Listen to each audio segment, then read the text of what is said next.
Hello, Palvi, and welcome to another conversation about major Buddhist principles.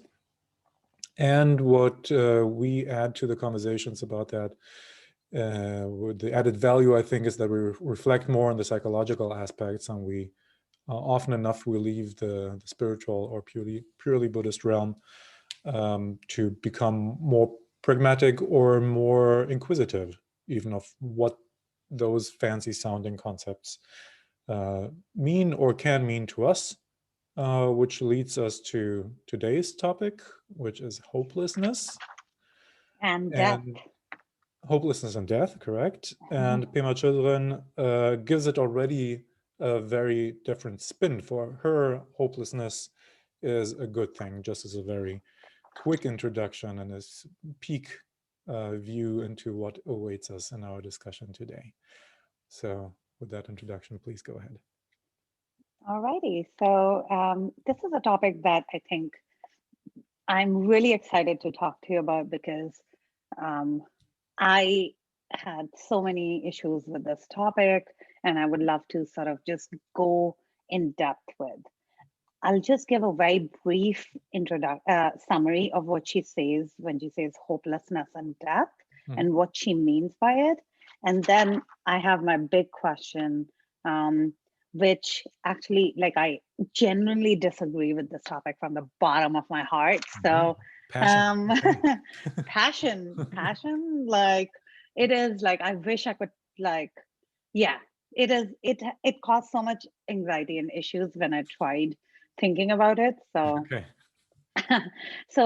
going off topic, but hopelessness and death. Essentially, what she's saying is give up hope that insecurity and pain can be exterminated and relax with groundlessness of the situation. Then we can relax with where we are and who we are.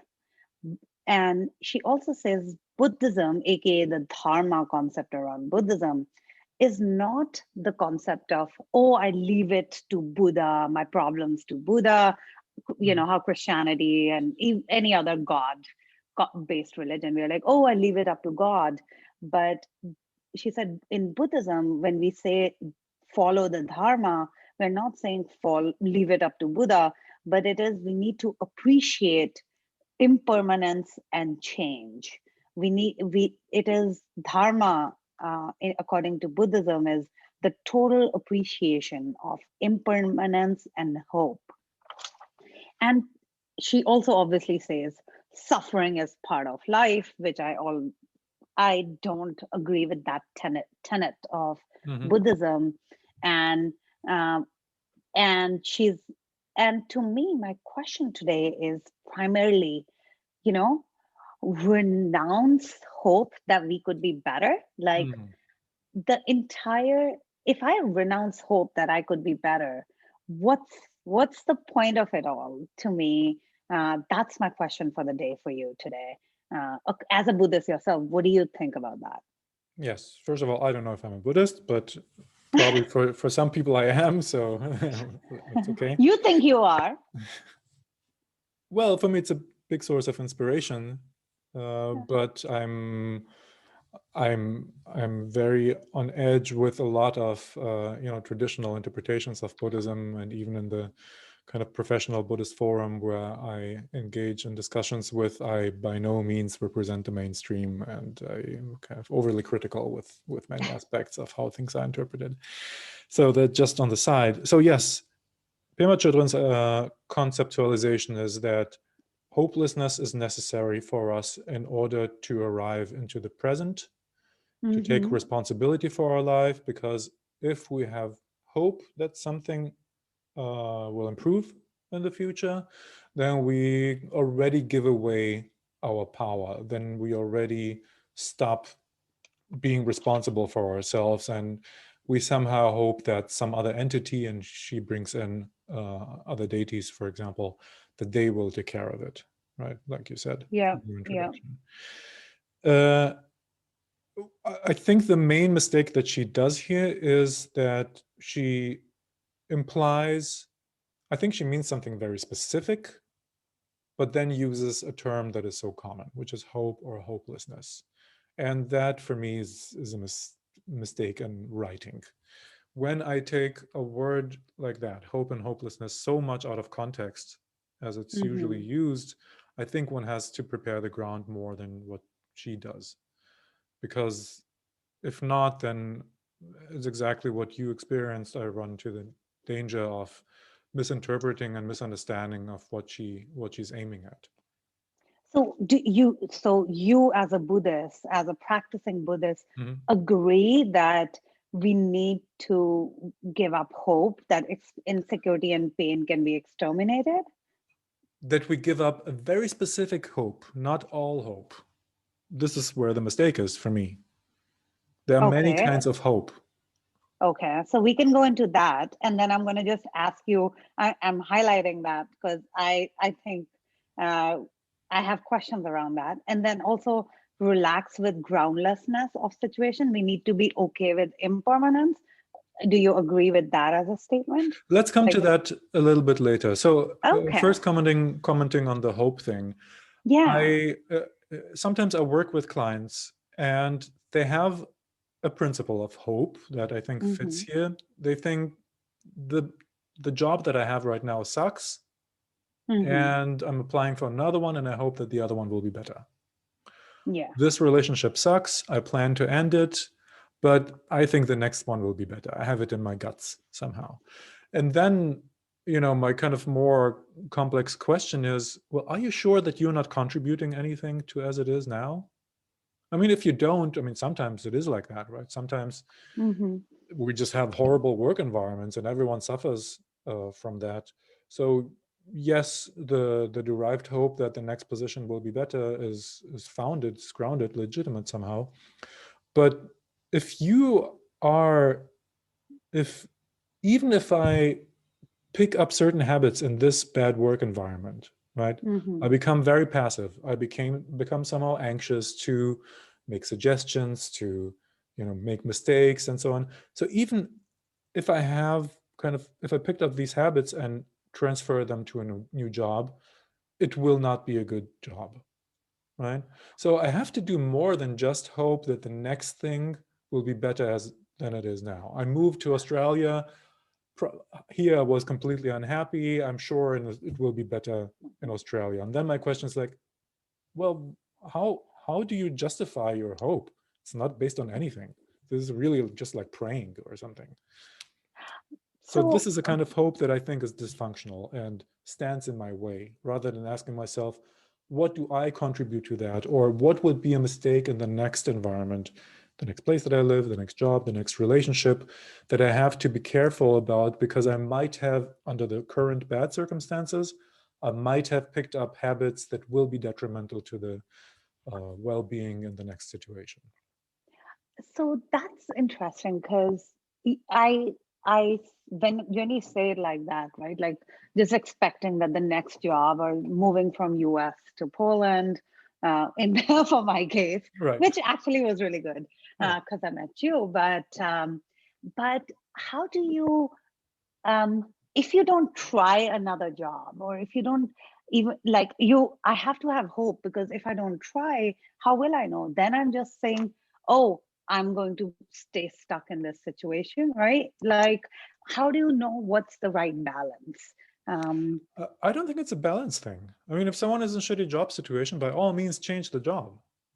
But and now they don't will go to another job and it's still not 100% perfect exactly. or But still not good. don't think that just switching will fix everything. This is not usually how things work. Okay. If I spend enough time in a bad environment, there will be a residue in my mind somehow. I will have picked up Mm-hmm. bad habits because I wasn't encouraged, I wasn't tutored, I wasn't acknowledged for what I did. This is that does not that leaves marks, this hurt, the Yeah, pain, and all yeah. that, right? This will not just disappear because I adjusted to that somehow. I learned some strategies to duck down or to be super safe or to work too much or whatever strategies I employed. I did that during the time in order to survive in this environment. Now, what I did, this compensation, is, so to speak, the gravity that will keep me on the planet in the next job as well. My mind will have the tendency to repeat the same thing, even though I intellectually kind of am prepared for the next good thing. Right? There will be a tendency there of repeat of my own patterns that I had picked up at the previous job too. Yes. Okay. Like a learned helplessness, right? It's a if I was beaten as a kid by my parents, then I will not just forget about it when I'm 18 and move out and go to university. Of course, it will leave a damage in my mind, right? I mean, that's the whole thing with issues that people work on, is residues from the past of bad experiences. So in a miniature version, it's not that dramatic, but to move to a new place, a new country, a new work, a new relationship, I'm not saying that it's necessarily has to be the case, but it wouldn't surprise me if in order to make the best out of the next situation, I needed to work on eradicating the past effects, the overcompensations that I had to learn, so on. That does not just disappear, usually. Yeah, I see what you're saying, and correct me if I'm incorrect. I'm trying to think of this as one of my friends, colleagues who's on her, I think, 6th marriage. I think we've mentioned that. I've mentioned that in the past. She keeps like she's held her job longer than she's held her husband. And she's like on her number 5, and she keeps changing, thinking this might be the one. So how would she approach it? How should she sort of think about this or approach it? Yes, so here we have a very clear case when there is a pattern, there's an established pattern, right?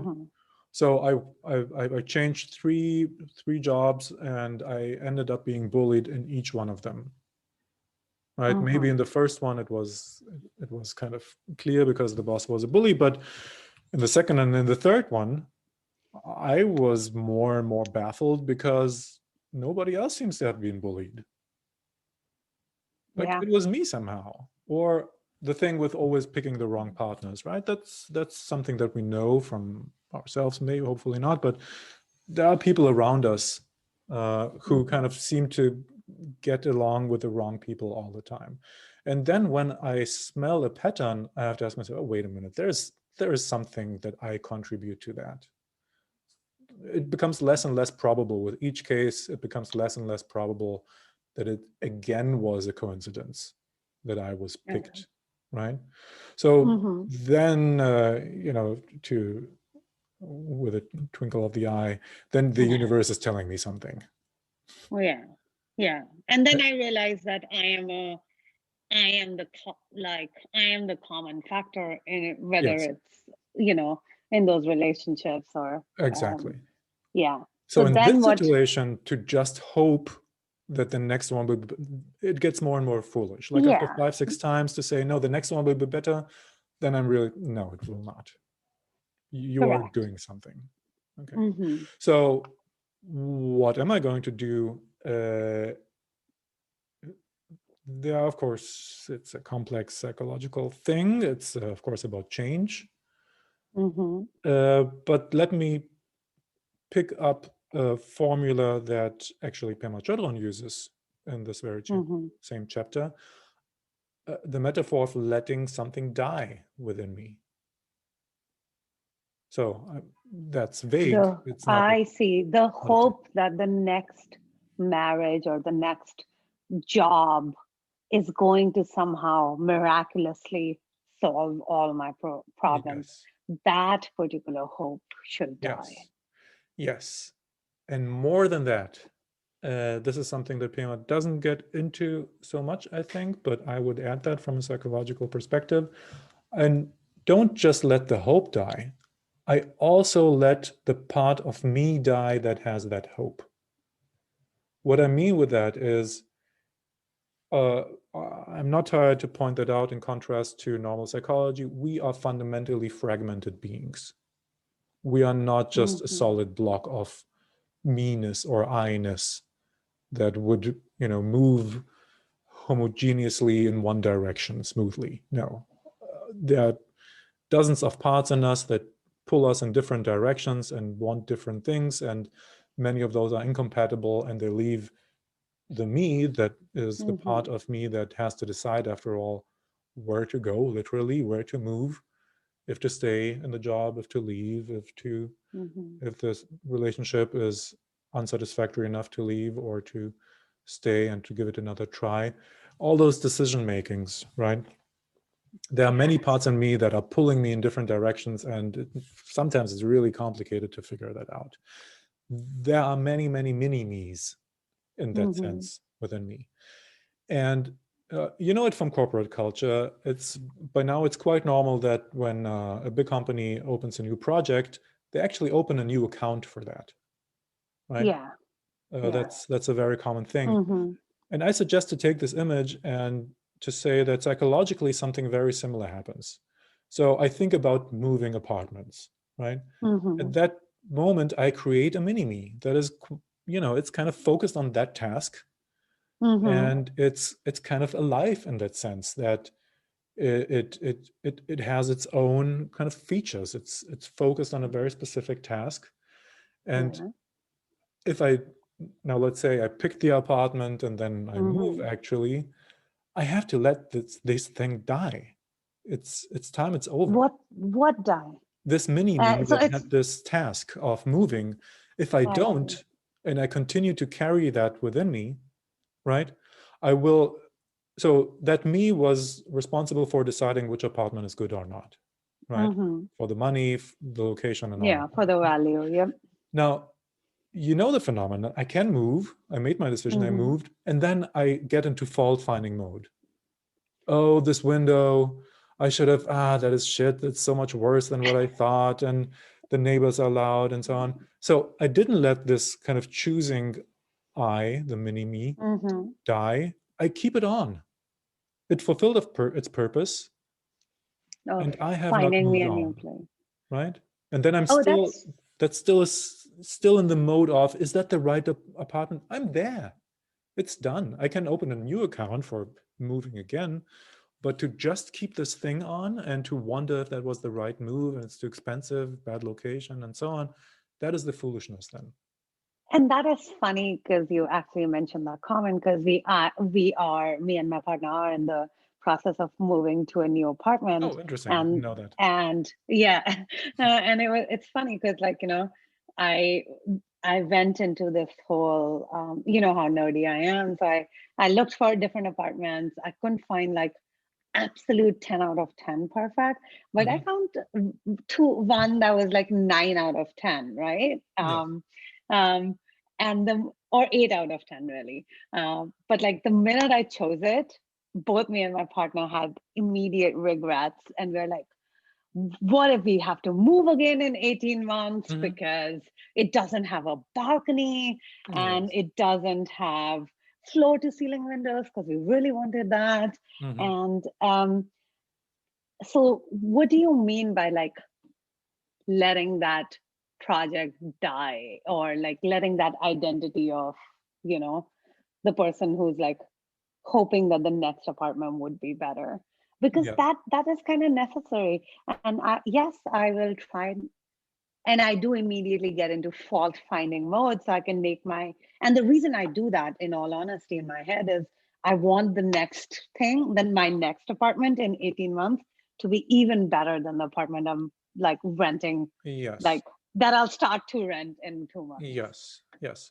Okay, now I think it's a good example. We're not too far off the topic in the book here. So you keep it there, right? Just for the sake of making sure that the next time things are okay. Okay. Right? You do that. This is what you described. Now, big picture is, so it's kind of an open account, right? There's still information flow. Big pictures, you have hundreds of these in your mind. This is not the only thing that you have open just to make sure that next time. It's like, the rummage place, the storage room, where it's like, who knows if I use this machine? Maybe why to throw it away? I might need it at some point. So we have those things in our mind. And from the starting point where I am already fragmented, I proliferated that fragmentation, and I kind of accumulate more and more mini-me's with their own mini accounts, and everything becomes heavier. My life has become, there's so many associations that are going on. One thing happens, 5 or 10 of the open accounts kind of pop up and have their say and pull me again in different directions. And it just becomes very confusing and exhausting. Yes, it does. Absolutely. Because I'm like, oh, I should have known not to do this. Like, Yes. for example, I did this process of moving apartments about 2 years ago. And at that time, I had a full on list. Needs to be southeast facing so I can have sunlight, needs to be in Hoboken, New Jersey, which is like, a very nice neighborhood. Yeah. And all of that. And the minute I moved here, I'm like, shoot, I didn't consider that I also wanted a balcony. Yeah. Oh, I didn't consider that I also wanted a bigger square footage or a coat closet because I forgot that. And I was miserable the past 1 year around the apartment. So I see what you're saying is like, if for the next move, I just say, you know what, this is what it is. In 18 months, I'll evaluate what I need in my next apartment. Yes. I should just do it at that time rather than the minute I move there. Because is that what you're saying? This Am is I what I'm right? saying. And of course, there's a cost to that. If I keep it Yeah. open, the account, and I invest cognitive energy into it, so I register everything that is great or not great with the apartment, of course, there's some benefits of that, right? It's the conscious deliberation that we so like. But again, in the big picture, probably I did not do that kind of consciously and on purpose to leave it open, but out of habit. So it's just Yeah. one more thing next to the other. The older we get and we don't get into the habit of closing these accounts, they stay open. And the older we get, it gets more and more exhausting because I'm carrying a cognitive apparatus around that becomes more and more heavy and more kind of fragmented, where more and more things are calling for attention or are registering things, food and life and communication and intimacy. Everything becomes problematic because I don't want to forget the mistakes that I've ever done. Which again, like, is something that I do want to do. I do not want to make the same set of mistakes over and over again, Yes. which is why I need to have hope that things will be better. Like, in my mind, that is the whole reason why you keep these things open, because it is imperative in life that we don't make the same freaking mistakes over and over again. I don't make the same mistake of like getting into another wrong apartment in 18 months. So there is a benefit to it too, right? Right, there is the benefit. Now, let's look at the alternative. Now, let's say we have not discussed how, but I let it die. Actually, I close the account and this mini-me is dead and gone. That does not mean that it's out of the system.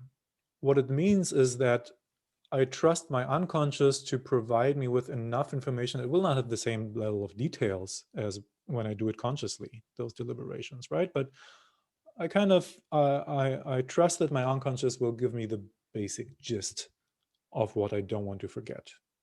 I delegate it, right? So to let it die means I trust that my unconscious will give me enough information next time when I move without me continuing the conscious list all the time. So on whose shoulders should it be, this weight? I think the unconscious is the place where it belongs. The basic trust that I will remember the main things, or write it on paper or write in an Excel sheet and then forget about that. You can put it in the cloud and then you have access to that. But that I can do. I can leave it in the Excel rather than that is keep fine. it in my brain, because in my brain it gets heavy and tiresome. Exactly. Okay.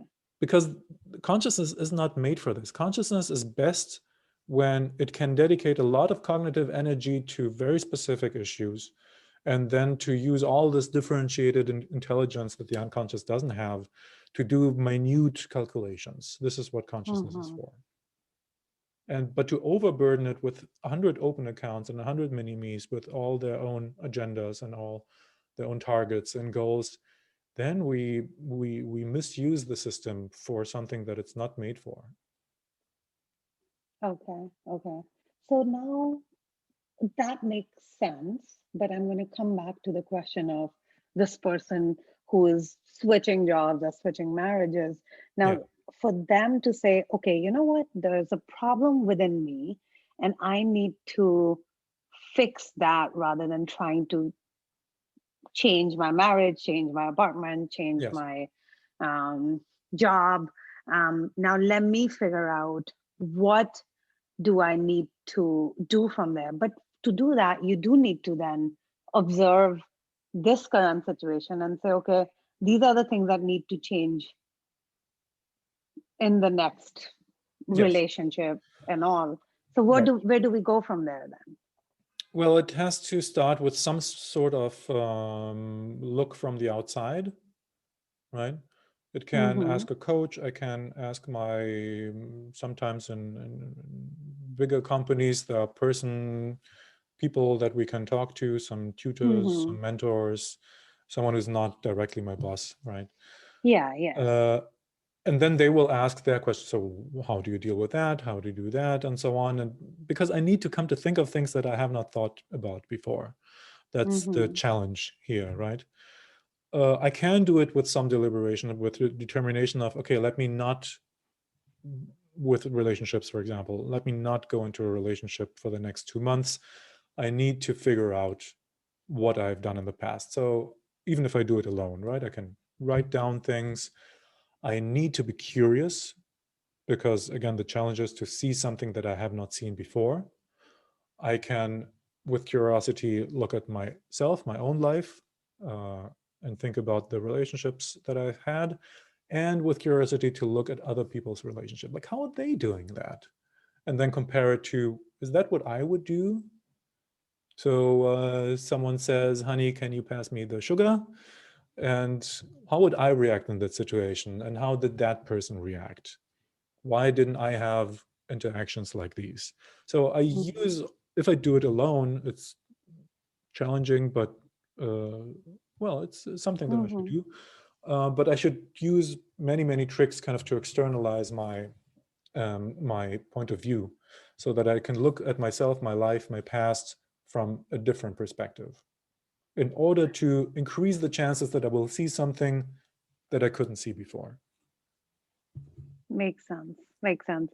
So that is what you mean, that like in that moment I start to observe myself and I start to see my own patterns and behaviors.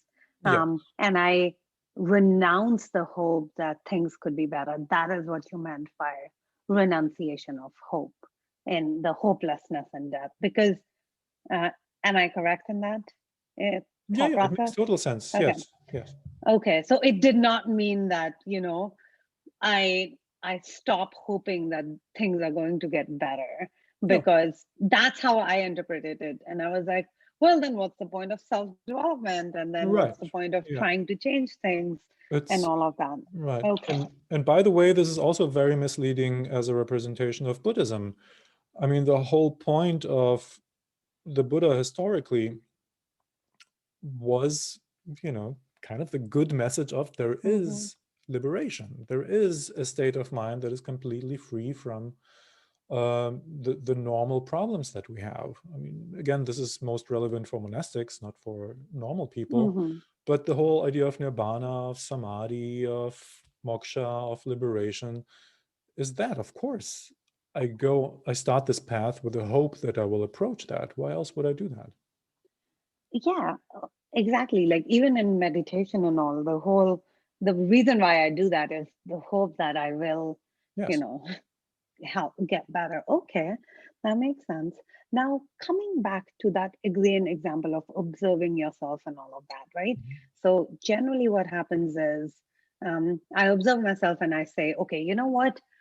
these are the four things I keep repeating, my behaviors and patterns that I keep repeating in my job, in my relationship, in my apartment search, whatever. We're going to drop the apartment search as an example. I think we've Okay. like in my relationships or in my job. Yes.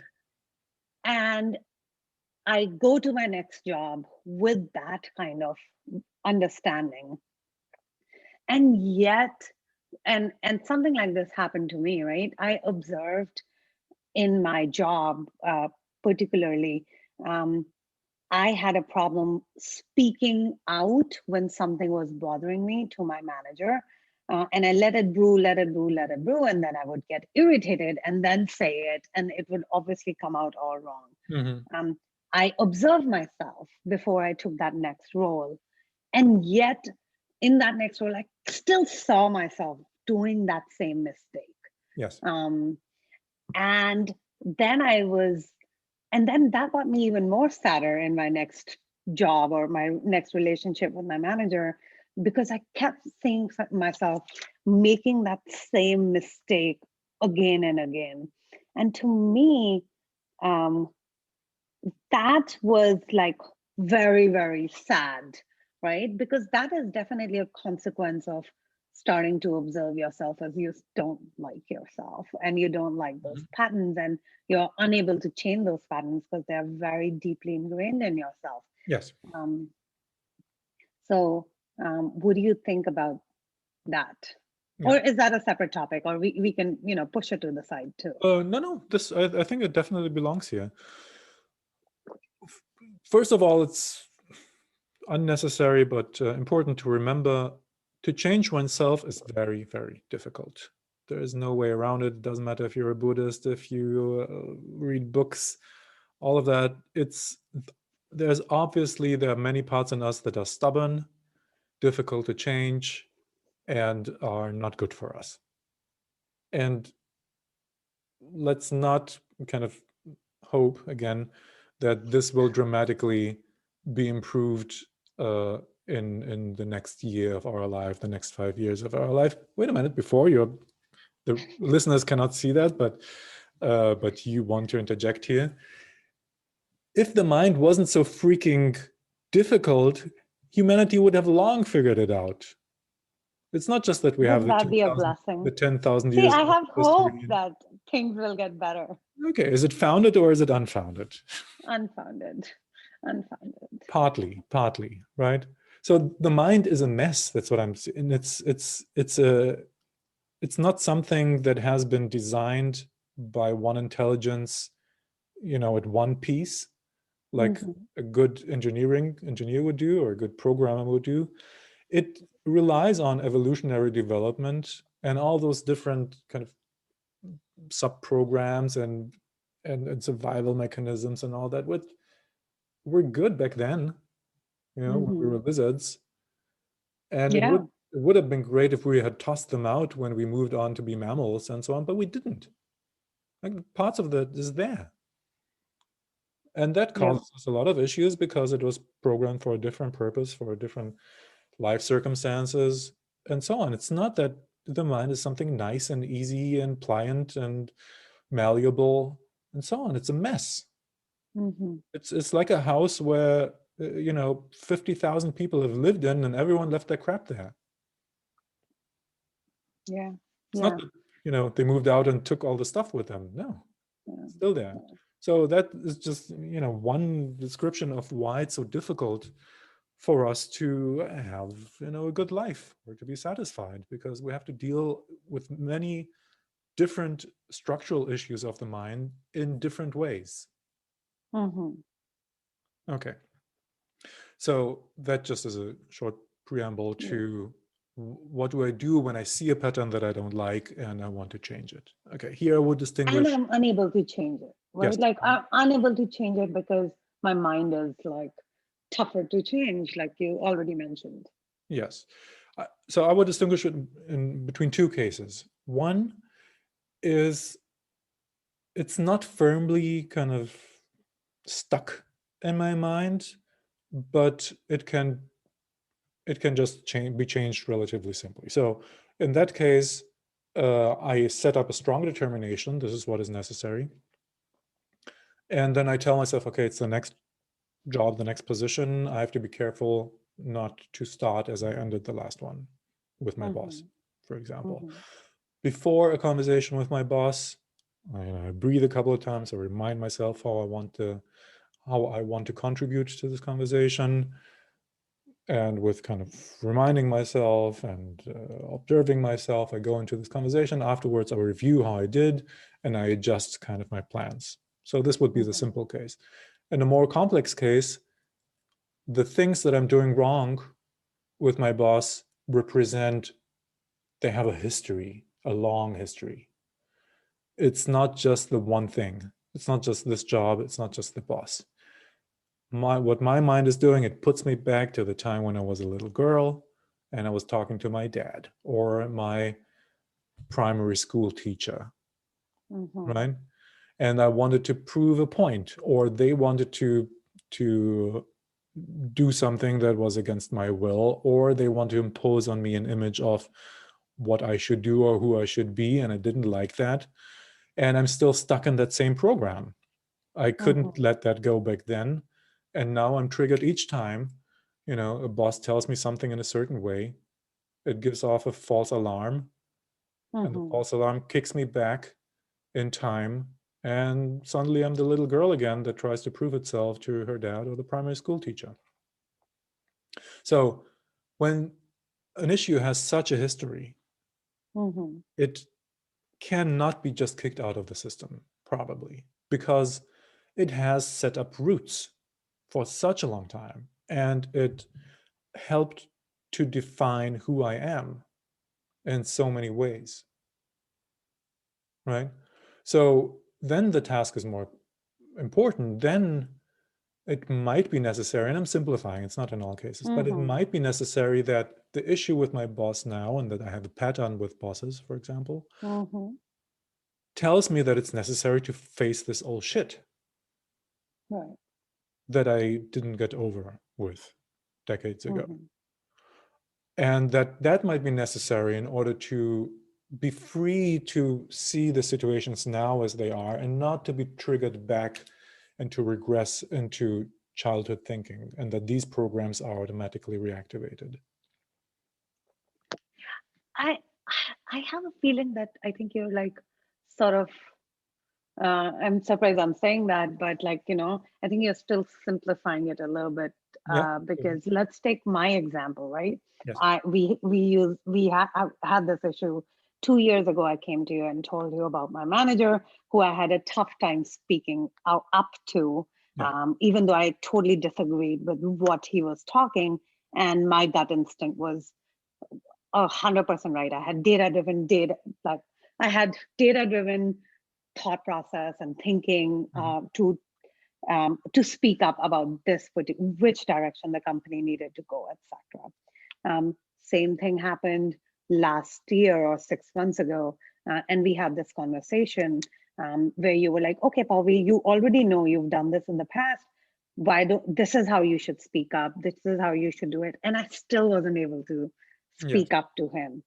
And we have already worked through, my previous patriarchal issues from India, where and all of that. And I was still not able, despite knowing and understanding that this is coming from my previous thought process about, patriarchy, my own father issues, etc. I still, even the second time or the third time around this happened in the past 2 years, I was still not able to do that. Yes.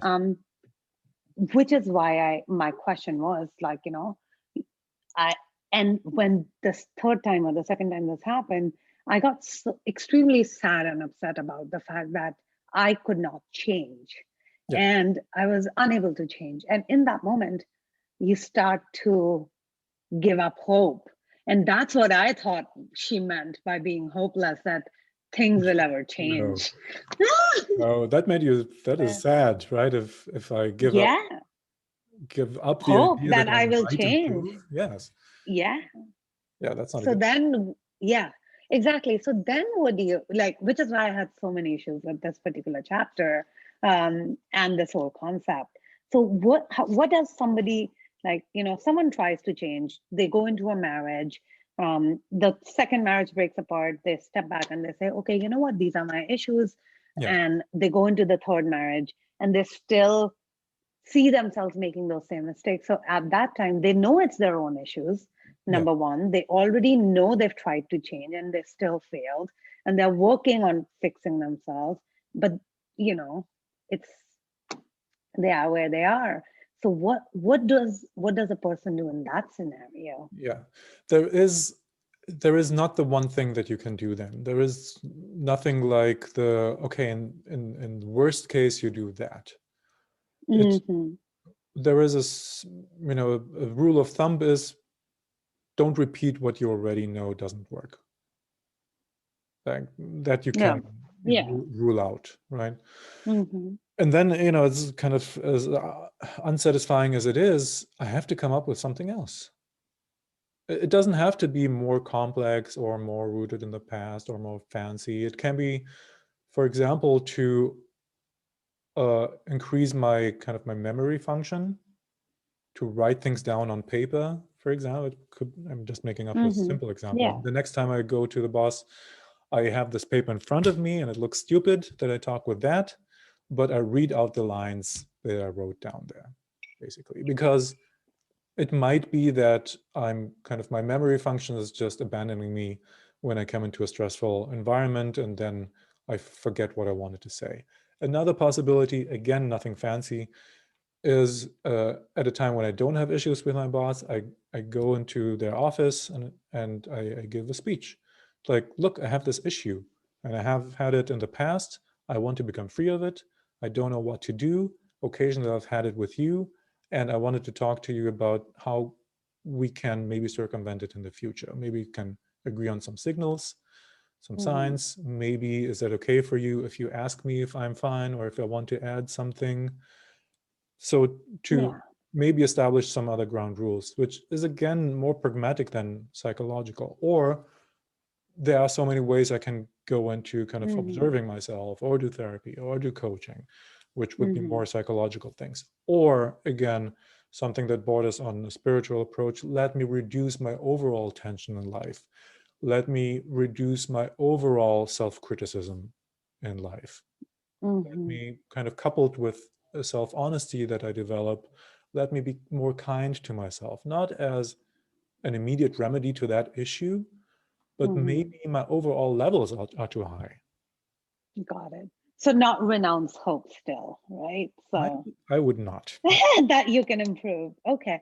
So that was interesting, because in the book she did say suffering is part of life and we don't have to feel it's happening because we personally made the wrong move, is what she is. I've literally read this out verbatim. Yeah. So then coming to the topic is like, so when she said suffering is part of life, or when Buddhism generally, you always hear Buddhists say, oh, suffering is part of life. Is that, like, do you agree with that? And do you need to really just accept, like, what do you think about that? Yeah, that for me is too philosophical. I know many teachers kind of argue like that. I don't know what's the point. The world didn't need the Buddha to know that there is suffering in life. As long as there have been humans, there have been also dying. I guess that's a fact. Yeah. And the pain from diseases. Just imagine how people lived 50 years ago when dental care was not there. Famous example of Louis XIV, the French king. Yeah. He had terrible teeth. He was, Terrible teeth. you never see that in movies, but it's a fact that he had rotten teeth. He was stinking out of the mouth, pain all the time. He had constipation and he would have to defecate in public, which is another funny story about Louis XIV. Right. But we won't go there. So didn't he know that he was suffering because he didn't read Buddhist texts? I guess not. I guess he was quite aware that he was suffering. So we don't need spirituality to tell us that life can be hard, and that when we get older, the limbs and the muscles and those arthrosis and all these illnesses come. That is a fact. It's kind of superfluous. Like, why to make that the center? unless I mean something very specific, unless I mean that there is a type of issues, there is a type of suffering that is avoidable. Death is not, frailty of the Yeah. body is not, disease is not. Mm-hmm.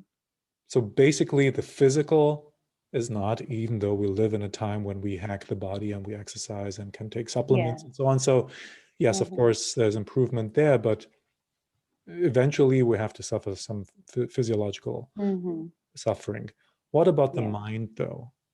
Right? Yeah. And this is much more where the kind of the philosophy of Buddhism goes into. So here the message is where the Buddha says there's a specific kind of suffering that is mind made, and this is what you can get rid of. And by the Mm-hmm. way, many people who casually or more seriously have meditated or have found another formula for their life to be closer to their family or to get rid of the family or the contact with the family because it Mm-hmm. was so disturbing. Many people have found ways that substantially help them with kind of the mental joy, their ability to enjoy life for themselves, right? Yeah. Yeah. This Yeah. this is much more where those kinds of messages are located, those Buddhist philosophy messages. It's just very specific, right? So it goes Mm-hmm. into the code of the mind, if you Yeah. will. All these Buddhist techniques are supposed to get us very, very deep into the fabric of what the mind is made of, and Mm-hmm.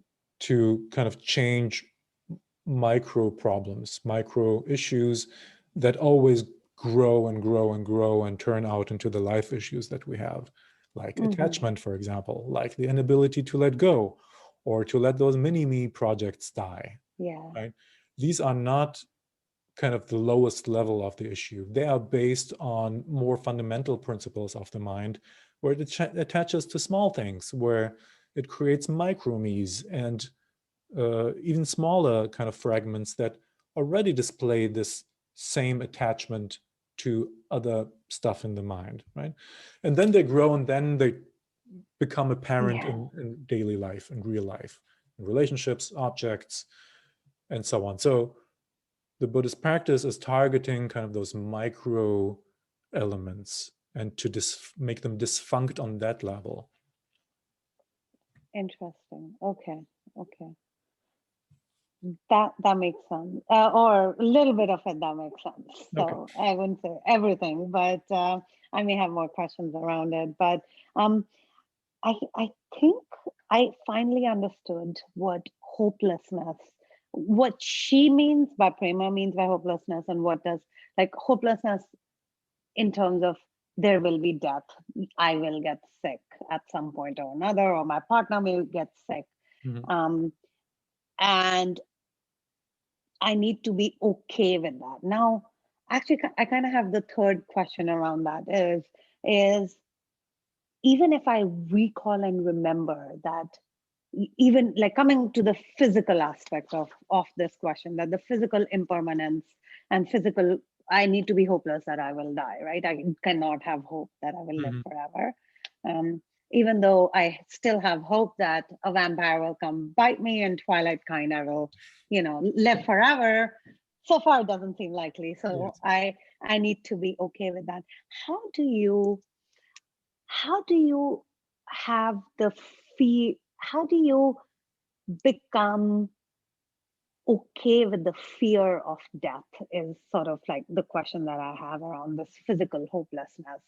Um, and to give you an example, I my mother is, as you know, my mother is a cancer survivor. She's around 70 years old. Um, and right this year with COVID happening and she being in India, I have this extreme fear that I wouldn't get to meet her or see her before she dies. Yes. How do you, how, and I have an immense fear that she will die. Um, and how do you become okay with that kind of, that physical fear that, I will die or she will. Some people Yes. obviously have it for themselves, or that she will die. Realistically speaking, I think that is something that will just be there. So that there is an aspect of that that we will not be okay with. There is something utterly unacceptable about people that we love, that we're attached to, dying, or ourselves dying. Unless we go again into spiritual heights that are kind of not necessary to go into, because that's Yeah, theoretical, to become enlightened and not to worry about these things. yeah. So we're probably not enlightened beings and will not be enlightened, so we will suffer from that. Mm-hmm. The aspect where we, if we want to, we can work on is to take a stand of a radical responsibility, right? So let's say I'm afraid that my mother passes away of a disease. Mm-hmm. What that would mean would be, okay, so let me do the things with her so that I don't regret it afterwards that I didn't do it. Mm-hmm. So if I'm afraid of that and it's justified, it's not just a neurotic kind of concern, but she is actually sick and there is a danger that cancer comes back or whatever it is, let me face that and let me take Mm-hmm. responsibility for my actions in that sense. If I accept that there is a real threat, not just theoretical or principle, but there is someone in a risk group, right? With COVID nowadays, Mm-hmm. there are Yeah, people and who she's are, older. Yeah, yes. exactly. So if I see the truth of that, what would I like to do with her?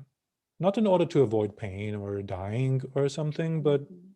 what should I talk more on the internet with her? Should I Zoom more with her? Mm-hmm. Skype more with her? Should I go there and spend more time with her? Should I, Mm-hmm. from the distance, do something for her? Should I organize a nurse that would take care of Mm-hmm. her? What is it that I want to do so to take responsibility for the fact of me knowing that there is a good chance that things get worse? Okay. And even after I do all of that, which is starting to talk more with her, starting to, with COVID I can't travel, or I'm starting to Yes, talk to her more. yes. I'm doing more Zoom FaceTime with her. um, um, I'm doing more for her from a distance, whatever I can. Things that I know will bring her joy, or at least make her feel loved. Um, how do I personally, or how do you personally prepare for the death, which is inevitable? And like, because I know when that death happens, it's sort of like will devastate me. Whether it's my partner's death who has a Yeah. health condition, or if it's my mother, how do you ensure that you are, you don't like just fall apart, Yes. like as she says in the book, when things fall apart. So Well, to make it very short, because we have to wrap it up slowly, yeah, maybe absolutely. we will come back to that topic. But to make it very short, I think if I did that, what you already said, I made Mm-hmm. her feel loved and so on, this is already one of the best things that practically I can do. Because the effect of that is I will have less or no regret afterwards, which is one issue that many people have. This, when we kind of Mm-hmm. when we sum up the different issues that we have when people pass away, the guilt is one of them, right? So at least I Yeah. reduce that. Yep. Now, additionally, if I want to do more, if it's really important for me, I can do kind of certain meditations. I can uh, talk to people. I can volunteer in a hospice. Mm-hmm. Then I can really, if it's really something that I'm afraid I'm not equipped to deal with as a general issue, I can confront myself more and make myself more acquainted with the phenomenon of death, which our Western culture is so good to make a taboo, right? And in other Mm-hmm. cultures, people Yeah. are much more present, so it's not such a shock. So I can do that to familiarize myself with the feeling. I can do those kind of psychological, spiritual mini-me deaths and to see the pain of letting go of something that was important to me, a part of an identity. So I can do all these things, but again, not to neglect the practical stuff. I can volunteer in a hospice. I can use to see people how they get more frail and eventually die from the disease, so that when it happens to someone who is very, very close to me, at least it's not the first time that I experienced that, or not just the second time that I experienced that, and that I went through it a couple of times with people that I cared more in a more abstract sense, because it was the nice lady, the nice older man in a hospice or a hospital. Is that so far okay with this topic? Yeah. And it's very fruitful. I think it's important to come back to it at some point, but maybe for today, it's enough. Yeah. No, this was absolutely great. We talked about how to think about hope and hopelessness. So be hopeless, or be realistic in that this body will fail, this body will die, I will get sick, but be hopeful in that mental hope that I can improve. It may take me longer because my brain is so fragmented, and or it's years of past history. The way I think of it is like, I've done a situation 10x times. The first time I expect to change or I try to change it, it may not succeed. It may not even succeed in the first 4 times. But eventually I may find my hack into fixing it, or smart cut my way into fixing it, as the startup lingo says. And we need to, in that situation, we sort of like, relax. And once I let those fragments of my brain sort of, or identity die, the identity that always wants to live in this perfect home, when I start to die, when I let that particular identity die, is when I become relaxed with where I am or who I am, at least for the short term. Yes, more relaxed. Yes, I open up more some relaxed cognitive capabilities to either chill if I want, or to focus on the things that are left that I want to work on or to achieve. Yeah, and only then will apparently I will at least be a little bit better. So, so this was really helpful, Doc, and this was great. This is definitely stuff that I may come back to you, especially around the death part, the last part. But I think I finally understood the hopelessness part. So that was great. Thank you. Thank you, Pavi.